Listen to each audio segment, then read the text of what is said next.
Hello and welcome to Immigrantly, the podcast that digs into the real, unfiltered immigrant experience in the US and beyond. I am Sadia Khan.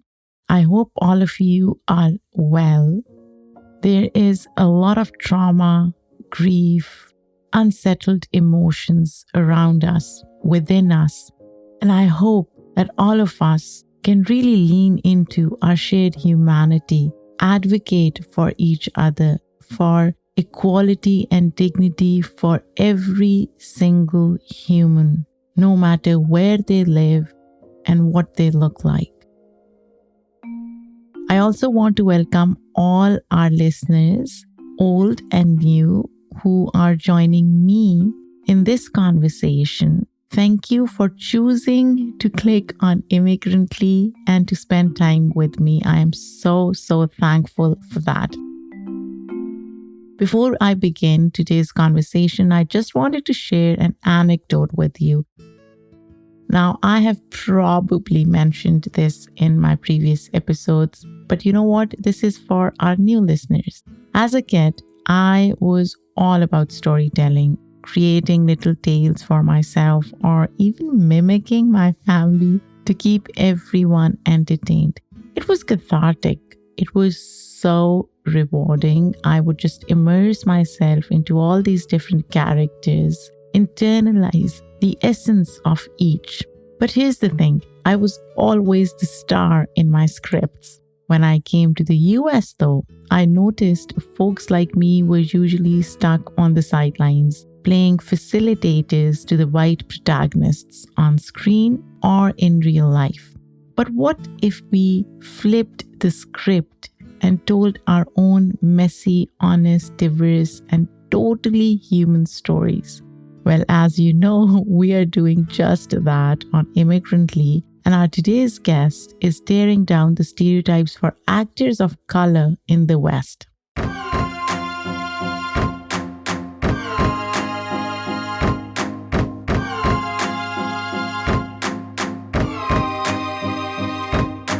Supinder Viraj is a Canadian writer and actress. You may know her from her performance as Aksa on the Peabody Award-winning show Sort Of, which is in its third and final season, currently streaming on HBO. What is the name of the place that you're staying at again? Seven's got this friend in Nukun. That's where I'm going to start out at.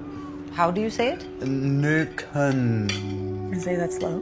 Nukun. I don't know what I'm saying. I don't think I'm saying it right. It's got a bunch of parks and it's like queer friendly. So it's safe? Yes. Don't laugh at me, but you have to see the Sound of Music tour. Oh, Arey beta, that's Salzburg. Wait, what? No, they were definitely Nazis. They were like you knew. Mom knows. No, the Von Trapps were not Nazis. The salad. She's also written and starred in her own miniseries, The 410, back in 2019. He was caught with over 100 kilos of cocaine in his truck. He's looking at 10 to 15 years. He's just a truck driver. He's not a drug dealer. Dad! Let's go. If he was really this drug dealer, wouldn't he have all this cash lying around? Do you want me to see what they've got on him? You'll have to call the police. And say what? My dad's in jail and I've got a bunch of cocaine in my house? She's currently starring on a new show called Allegiance, which is slated to premiere on CBC this February. The Crown is grasping at straws, trying to weave them into some kind of treason basket. Maybe you should reconsider the uniform and everything that it represents. I'd rather fight from inside it to make a change. How do I look? Like a cop. So without further ado, let's welcome Supinder.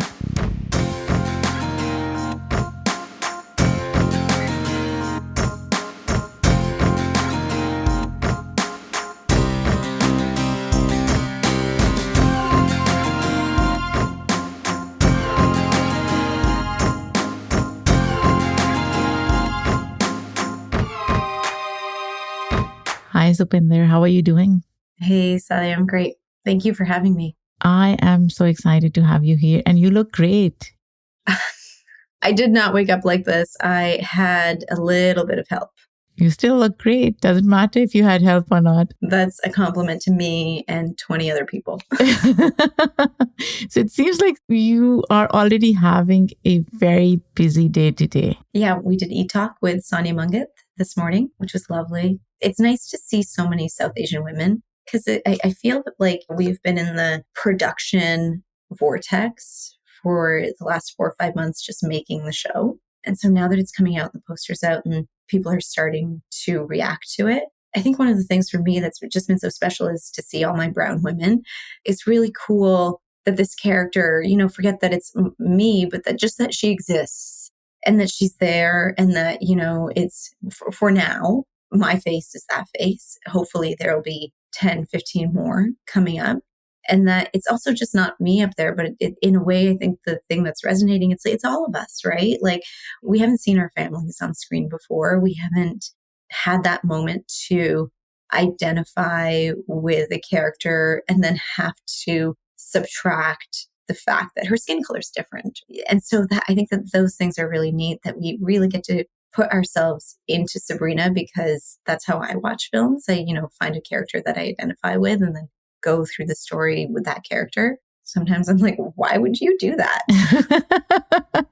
You're absolutely right, Supinder. But this is not the first character you're playing, right? You've played Aksa on Sort Of. Yeah. You've played Suri in 410. I live in New York and I don't have access to all your shows, but I've been watching snippets of them on YouTube. And I'm really, really impressed with your acting and how you immerse yourself into all these different characters. So when I was watching snippets of Aksa and then I see Sabrina, two totally different people. Same person playing them, but very different. And let me tell you this, I watched Allegiance. I loved your acting, but this is probably one of the first cop shows that I watched in a long time. And we'll talk about that, but let's rewind. Let's go back to you growing up in Canada. What was childhood like before acting, writing? It was strange, awkward, beautiful, weird. So I was born in India. And so I moved to Canada with my mom and my sister. My dad was already here when I was 4. So in the beginning, it was a struggle for all of us because my parents were new immigrants and they were working really, really long hours. And the world was just so foreign. Like I grew up in a Bind, right? Like in India, which is like the village. Huh. So imagine like coming from that when you're 4 to a city. Not even a city, like we lived in a small apartment complex. I'd never even seen an apartment before. Like I just remember being 4 years old and trying to open all of the doors of everybody's apartment because it didn't make sense to me that other people also lived in the same unit. Yeah, like life was, I think, but like a little bit hectic as we were all kind of figuring it out and where we belonged. And then the other thing was, people ask me like, how did I come to acting? And I watched a lot of TV. Like I remember, coming home from school and my parents were still both at work. And so TV was kind of like my babysitter, my teacher, my aspiration, like all of those things. And I think that's partially where I got into wanting to be an actor. Then the other thing is like, when you grow up in a household where your parents have immigrated, I think of like Laszlo's like hierarchy of needs. And what they're focused on is putting food on the table and putting, a roof over your head and shelter. Yeah. So the things like becoming an artist and expressing yourself, like I think that the thing that also drew me to acting was I don't remember being allowed to express myself in my household. Just because with, bless their hearts, they had no space for it. They didn't know what to do with their feelings. Yeah, because probably they were going through so much of disorientation in a way. As an immigrant, I can totally relate to it because initially when we came to the US, I was so lonely and so depressed. A lot of times I see kids of immigrants talk about being distant from their parents, which makes a lot of sense to me. It happens to a lot of kids of immigrants. But I feel like as immigrants, we are forcing ourselves or creating that space to meet our psychological needs. And in that process, we almost forget that our kids need us too. And that's, I guess, the interesting irony of immigration. It's by choice, but then there are so many different layers to unpack that people don't talk about often. Mm-hmm. Was your a strict household? I would say yes and no. I definitely realized there was a difference between being a girl in my household and being a boy in my household. And so it was strict around the things that you would think that South Asian parents would be strict around. Like I wasn't allowed to have boys call the house. I remember being in like grade 5 and I had a boyfriend and he would raise the pitch of his voice when he would call the house to sound like a girl.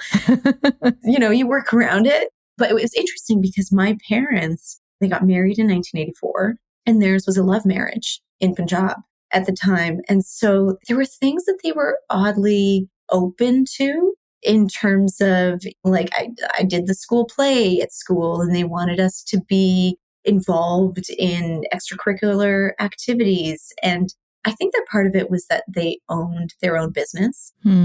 So my mom and my dad opened up a trucking school. And so they had the world come through their doors and meet them and people share their stories, especially because trucking is such an interesting career because it's a second career for most people. So a lot of people that come to trucking have lived a life and then, they decide, okay, I'm done with this one job and I'm going to move into another career. I kind of attribute the people that walked into the doors of that business and they came and they talked about their divorces. They talked about their family relationships. And I think it opened up my parents' world in a really beautiful way to allow them to see a different future for us than perhaps parents who come here and they work as accountants or lawyers or doctors and say, okay, now my child has to do this because I did this. Because I remember when I talked to them about wanting to go into the arts, their response was really beautiful. And it was just like, we don't know. They're like, we came and we made our way here and we utilized the resources that we had. And, we went into the industry that people told us was safe.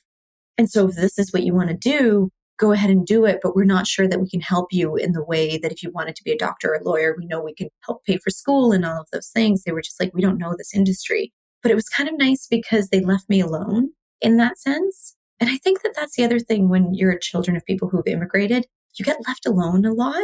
In a good or a bad way? For me, I think it was good because it really helped me find a lot of autonomy in terms of just figuring out like, okay, this is what I want to do. And this is how I would get there.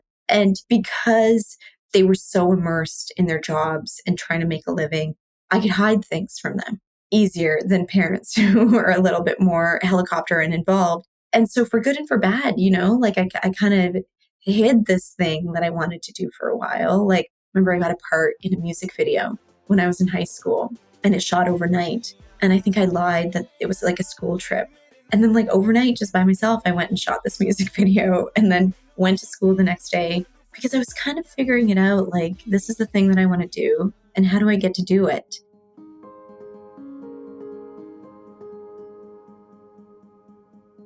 Switha, what was the most challenging part of having those conversations with your parents? I think it's going to make me cry, but I think it was their fear. And also, I think in the beginning, there was this want to please them, this want to, like I booked a commercial or, I booked a role in a TV show.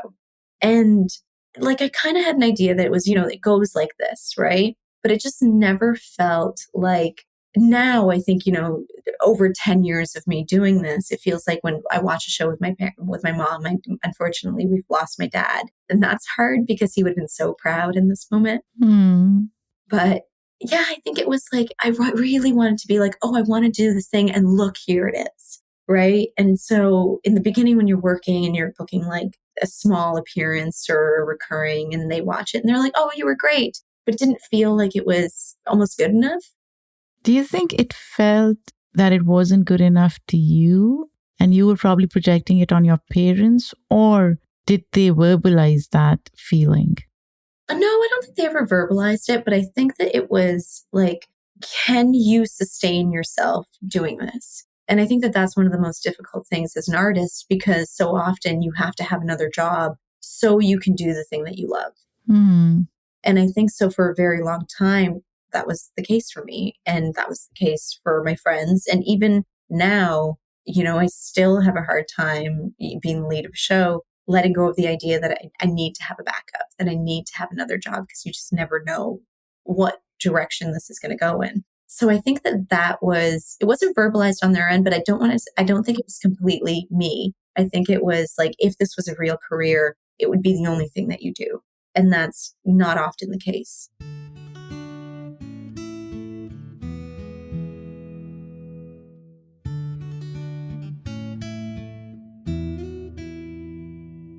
Talk to me about your first audition. Do you remember what it was for?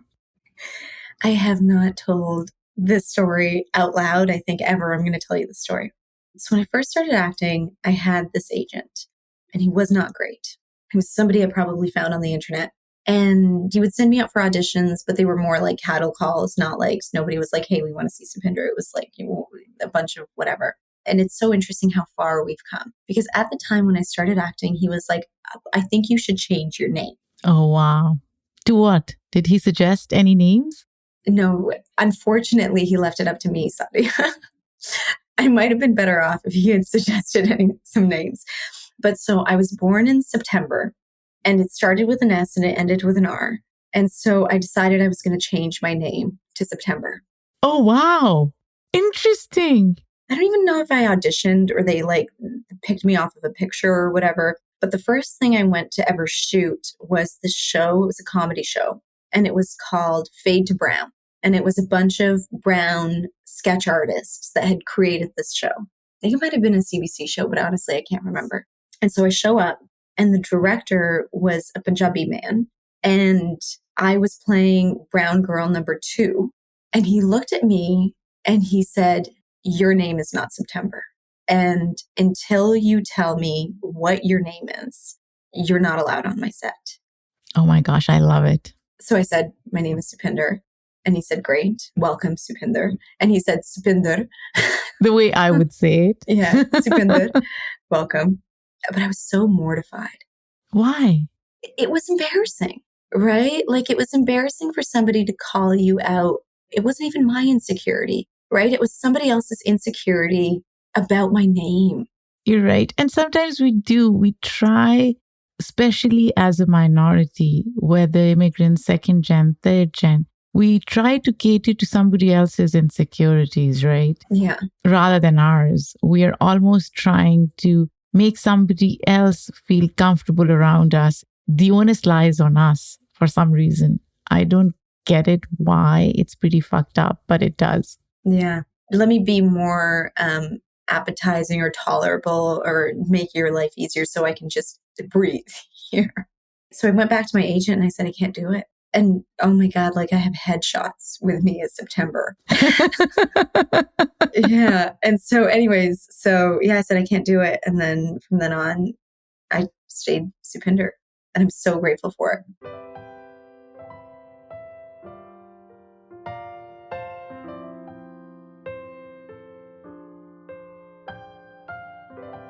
I was listening to one of your interviews and you talk about how you went for audition, you had blonde streaks in your hair, and the guy or whoever the person was auditioning, they said something like, oh, you should dye your hair black, because obviously in their mind, a South Asian person should look a certain way. And you didn't like that, right? You pushed back. Yeah. Why do you think it was important for you to push back then? It was important because that was how I was expressing myself at the moment. And I think that, for me, dyeing my hair back to black kind of made me two-dimensional. I think I was playing a scientist on that show, and I think they very much were like, we want a South Asian girl who's smart and meticulous, and she's a scientist. And for us, because we are lacking in this imagination, this is what she looks like. And so for me, it was like, okay, well, you cast me and my hair looked like this. You bought the entire performance. And so why can't I bring another dimension into this character? Why can't she be smart and be a scientist and have all of these things and also have dyed her hair because she's a whole person and she has a life outside of when we see her within these scenes. Because I think that like Aksa, I was so happy to play because one, I got to keep my hair, and two, she had flaws and she was interesting and messy and allowed to be all of those things. But I feel like so often at the beginning of my career, the characters that I played just lacked a little bit of fullness. And it's interesting because as an actor, like our job is to breathe life into something that's on the page.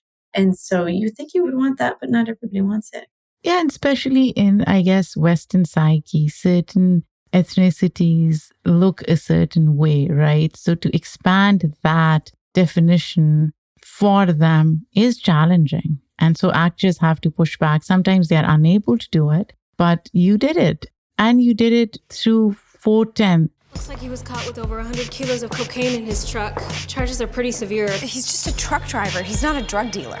Should probably take that out. Look, if something's up, just tell me so I can help you. I can't do anything if you're hiding shit.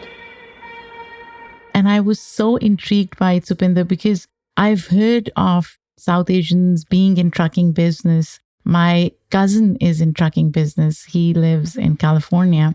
But I never understood the dynamics.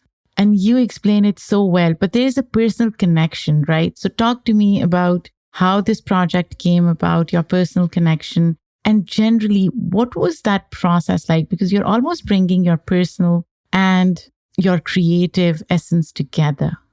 So thank you, first of all, very much. That show means so much to me for so many different reasons. It started with, similarly, because I grew up in the world of trucking, that I started to hear these stories about a lot of Punjabi truck drivers, because there's so many in our community here. There's 60% of truck drivers are South Asian or Punjabi. 80% of them were being inaccurately or like represented at the border for drug trafficking.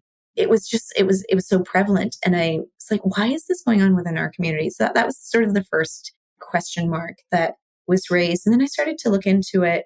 And from my perspective, I really wanted to explore the story of a father and daughter who didn't have a great relationship. And that, he's presented himself one way, she's rebelled. And then it's this catastrophic event that actually brings them together. When he falls off of his pedestal, she gets to be who she is. I wrote that story, we shot it. And yeah, it's a show that's near dear to my heart. And then also, so we shot 3 episodes with CBC Gem.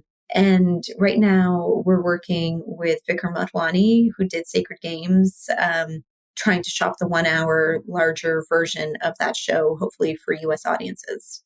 Oh, wonderful. I wonder why you chose to lean into that prevalent narrative around truckers and drug trafficking. It was partially because the way the news presented these men, there was a vilification to it. And I'm not advocating for trafficking drugs or anything like that, but I think my curiosity was, when I would see these images of these men, they really reminded me of my father. They looked like him. I would see them in court, and there was a discrepancy of, who is the real victim here?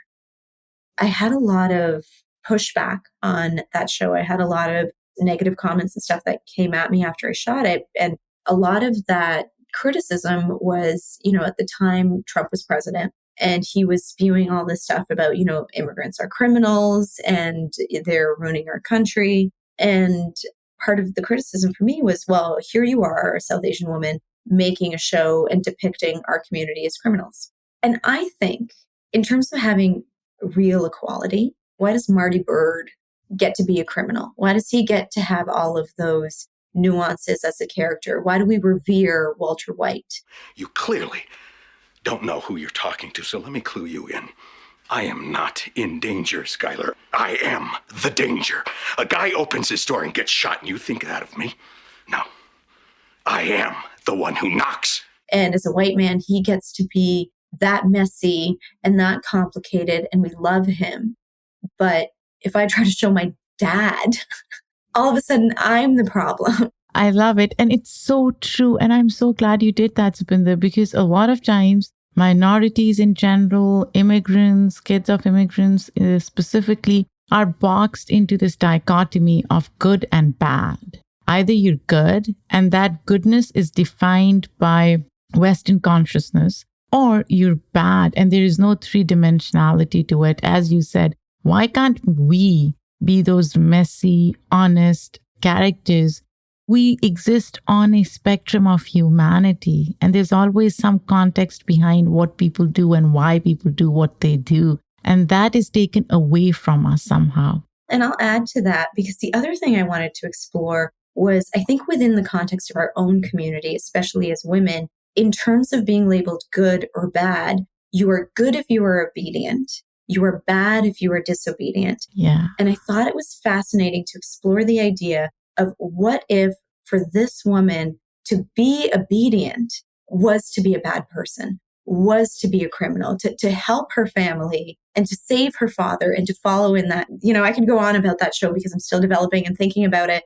And I love those characters so much. And, you know, if you haven't seen it, wait till you meet Nandi. Oh my gosh, I can't wait for you to share the show with me, because as I said, I was like, how can I watch this show? Like, this is the show that I really want to watch. What gives you confidence in what you do? If I understand something, in terms of acting especially, you know, and going back to Allegiance, part of why I was so attracted to this part in particular was because to some degree, Sabrina loses her father. In the inciting incident, her father's arrested and she loses access to him. And when I had auditioned for Allegiance, I was about, I think, 2 years after I lost my father. When I can find the thing that makes me connect to the character that I'm playing, where I can say, oh, I know something about this. And then I can just land in my lived experience of it and lend that to the character. That, I think for me, I'm always searching for that thing in terms of what do I know about this experience and how do I bring that heart and the truth and honesty of what that means, you know, to see or to feel that. And sometimes I don't know, and you have to wing it, and then I don't feel confident. I just am like, God, I hope somebody buys that because I'm not sure. Allegiance is an interesting show. At least I watched first episode and I could tell that there are so many different characters and intersectionality, even within how these characters show emotions, right? Of patriotism, idealism, and even skepticism, right? Because it all comes together for minorities, especially staying within systems and structures and enact change, or to dismantle those systems and structures and enact change. And that's probably something that I think Allegiance will delve into more. Swena, what's your favorite memory from making this particular show? There's a question that Sabrina asks Vince in the second episode.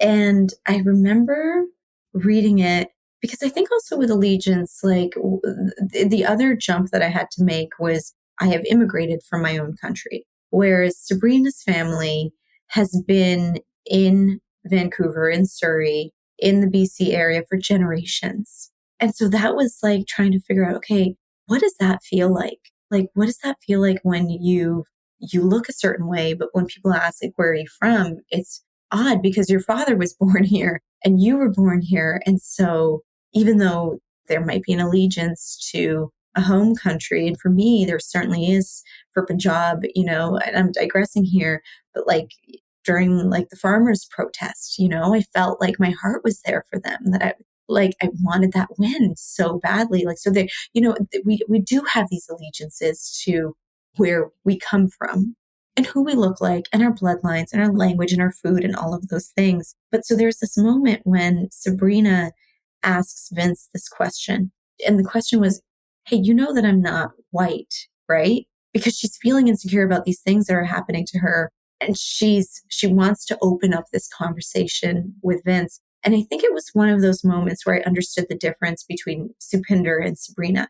Because when I read the question in the script, I bawled my eyes out. I was just like, how am I going to ask this question? Me, Supinder, who, when I moved here as a kid, you know, was embarrassed about the way my clothes smelled and never wanted to point out the fact that I was different because being different was a bad thing. And here was Sabrina with all of her confidence of her family and being here, that for her to ask this question, hey, you know that I'm not white, right? It meant a totally different thing because she had a level of ease about who she is and where she belongs. And then we get into this discourse where Vince is like, oh, I don't see color. And, you know, we get into all those things. And then it's more of a fun scene to play.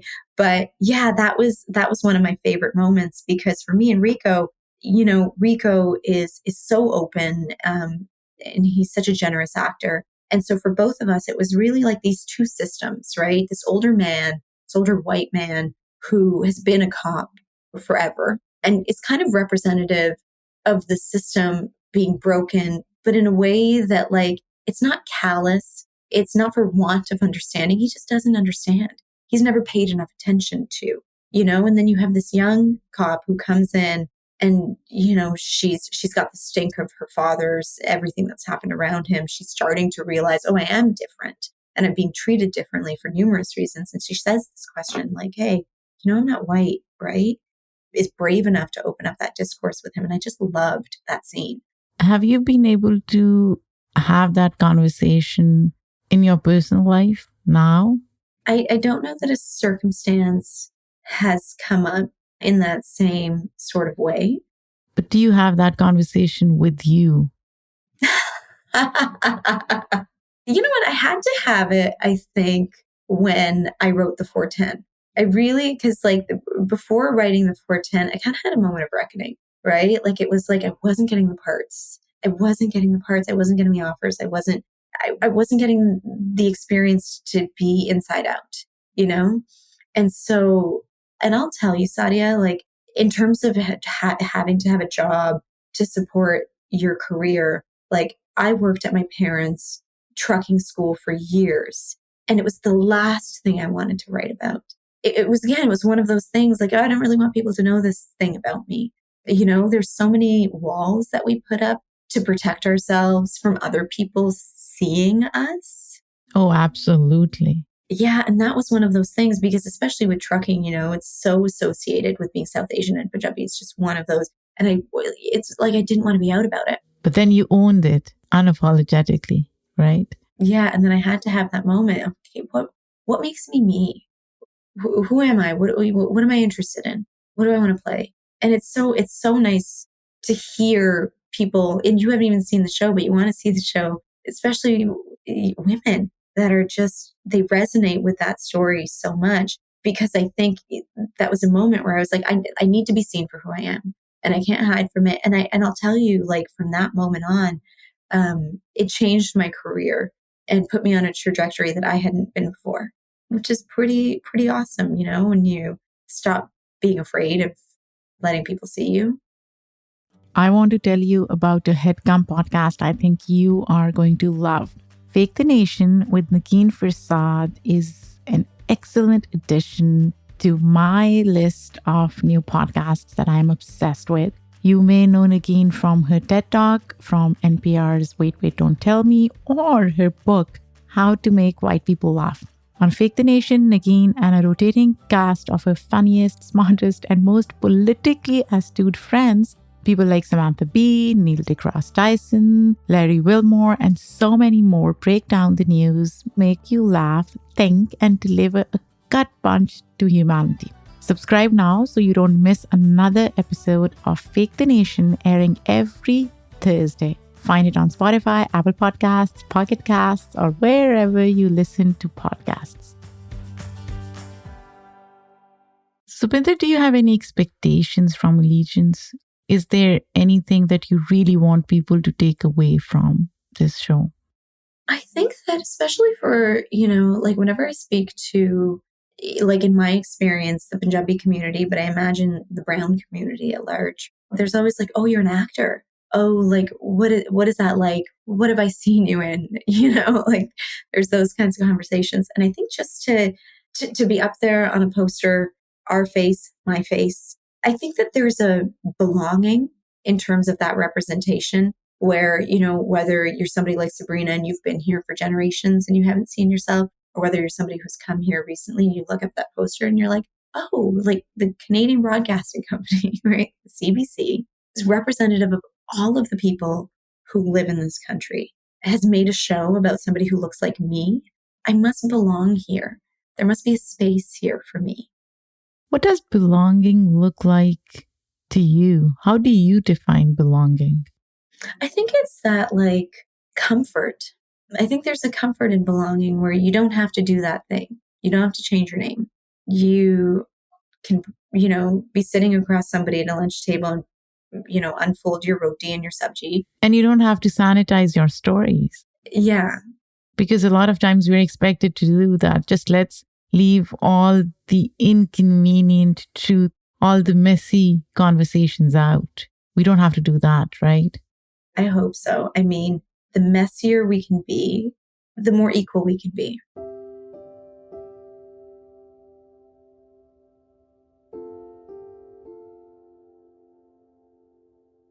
What does representation or transformation of it within yourself look like to you right now? I think in terms of transformation, I have a 1-year-old son. I'm going to cry. But I remember being so embarrassed to learn my language or speak my language in public. And I'm now actively teaching Justin. I made sure he had a Punjabi name, that it wasn't you're not going to be a Justin or a David, or you're going to be a Justin. And without fear. Right? I think there's a difference that when I moved here and my parents were putting us in Punjabi school or at the Khalsa school or those things, I think there was a fear that we were going to lose our culture. As their children who were from India growing up here, that there was a fear of losing our identity. And I think what for me that's transformed into is a love of who I am and where I come from. And for Justin, it'll be there's not a fear of losing this language, but we love this language. Oh my gosh, you'll make me cry, Supinder.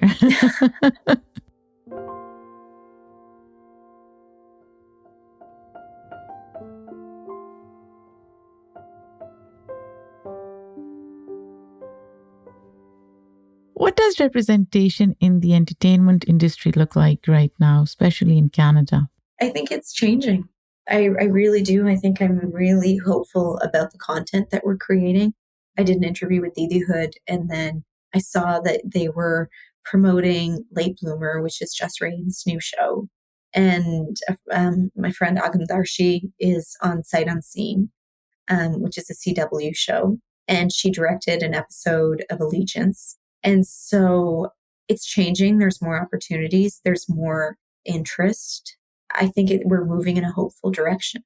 So the show is slated for February release, Supinder, right? February 7th.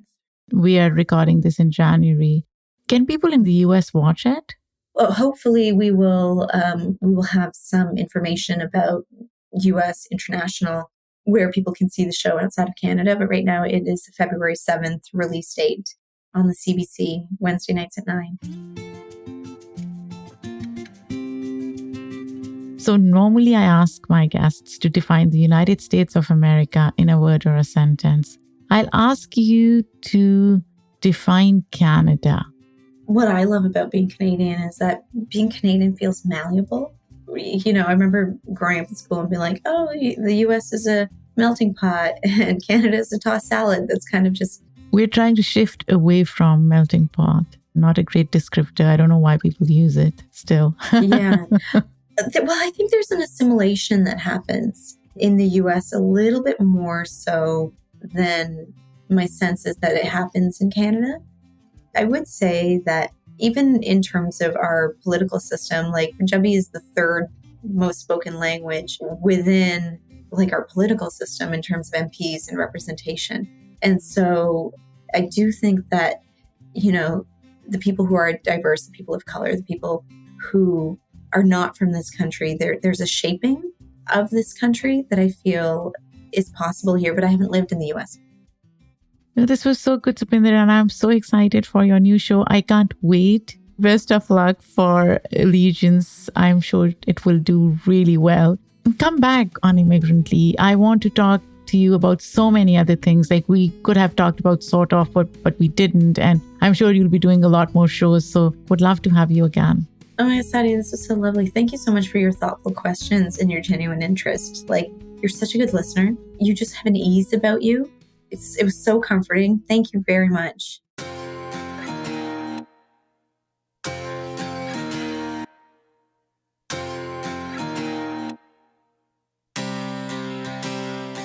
You know what? This was one of those conversations where I had to hold back my tears. These are our stories. This is who we are. This is how we process grief and integration, identity and belonging. A lot of times people will ask me about Immigrantly and what Immigrantly stands for. This is exactly what Immigrantly stands for. Shared humanity, human stories. Our focus is on humanizing communities and identities. I hope you enjoyed this conversation. I hope you check Supinder's work. She's an incredible actor. I have seen her in Sort Of, which is a great show. If you haven't seen it, go watch it on HBO.